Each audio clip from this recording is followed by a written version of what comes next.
यवतमाळच्या लोकनायक बापूजी आणि महिला महाविद्यालयाच्या प्राध्यापकाने रेल्वेखाली आत्महत्या केल्याची खळबळजनक घटना समोर आली आहे. धामणगाव रेल्वे येथे ही घटना घडली. प्राध्यापक संतोष गोरे या मृतकाचं नाव आहे.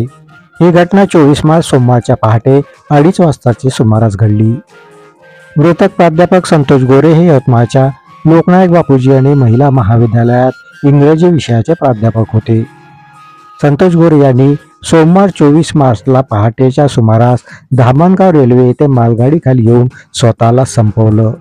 मृतकाजवळ आढळून आलेल्या ओळखपत्रावरून संतोष गोरे यांची ओळख पटली. संतोष गोरे यांनी स्वतःला का संपवलं याबाबतचे कारण अद्याप स्पष्ट होऊ शकले नाही. मृतक संतोष गोरे यांच्याजवळून एक चिठ्ठी सापडली असून त्यामध्ये जवळपास 35 जणांची नावे नमूद असल्याचं सांगण्यात येत आहे. घटनेची नोंद घेत बडनेरा पोलीस ठाण्यात आत्महत्या प्रकरणी गुन्हा दाखल करण्याची प्रक्रिया सुरू आहे. प्राध्यापक संतोष गोरे यांच्या दुर्दैवी मृत्यूमुळे यवतमाळातील महाविद्यालयीन क्षेत्रात हळहळ व्यक्त करण्यात येत आहे.